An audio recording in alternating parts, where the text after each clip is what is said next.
Okay, I've created this YouTube channel. By the way, right now I'm just doing this with my Android phone. So bear with me, videos get better as time progresses. But right now this is just a little quick video that I'm putting together because I've searched and stuff about a 99 Ford Explorer, trying to find out certain things, and it's hard to find any decent videos. You can find quite a bit out there, but maybe with this channel here, maybe we all start working together and take what you know, you're more mechanically inclined, and upload some videos, reply to some of the ones that I've done, help show other people for the do-it-yourself or somebody's wanting to learn the do-it-yourself on auto mechanics.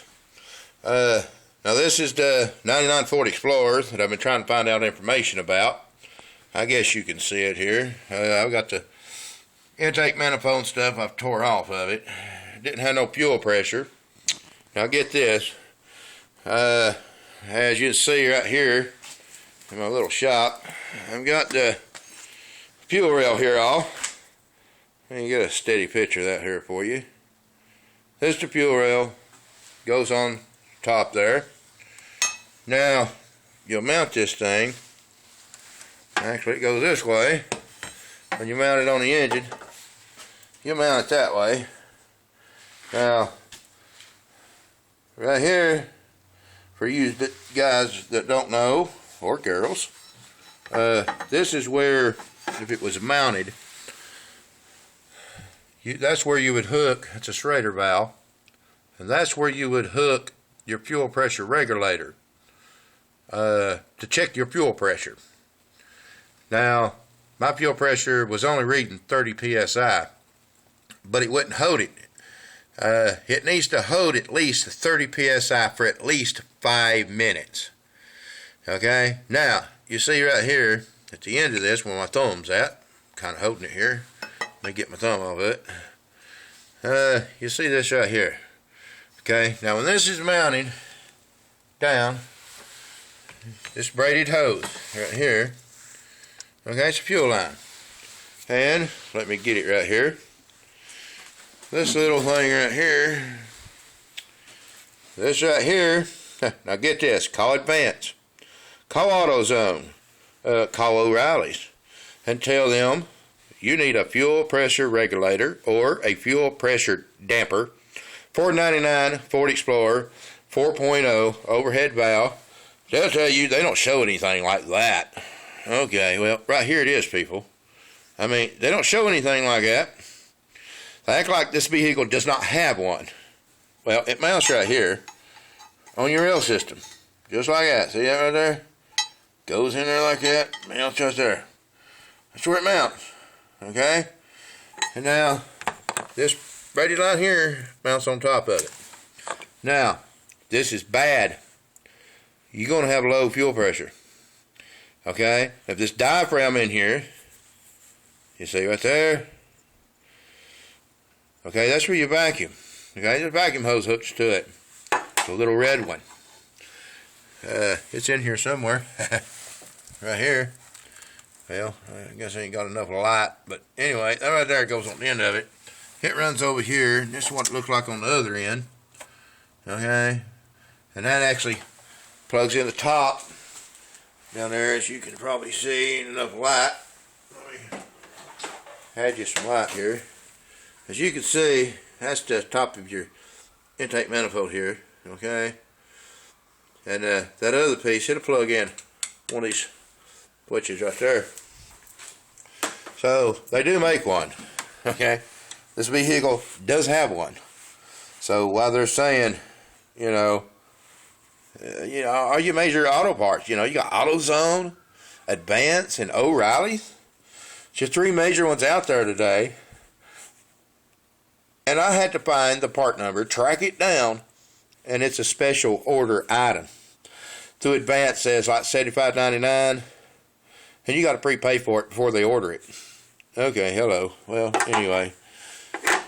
So, I'm going to do my best to get this thing running. A little dirty down in there. But if you want to know what that looks like with your top of your intake manifold took off, there you go. Now, of course, you can move all this stuff out of your way and take your valve pans off, valve covers, and actually take the intake manifold itself off. Let's hope. I don't believe I have to do that. For y'all really needing to know, these right here, fuel injectors. Okay, of course, on this vehicle you have 6 of them. One, there's 2. You got one up here is 3. One right here is 4. One here is 5, and one there is 6. Now, these just O-rings go over these. I got the O-rings off, but you can pull these out. There'll be O-ring on the other side. This is electrical clip for them. These things range from $38 to $100+ going on what kind, name brand, high performance, whatever you want. There's your EGR valve. A lot of people asked about that. I'll be taking that off here before long. So anyway, this is just a quick video to maybe we can all start learning together on vehicles. I'm a little bit inclined, but I ain't no super excellent mechanic. I don't even know if I qualify for shade tree. I mainly work on my own vehicles.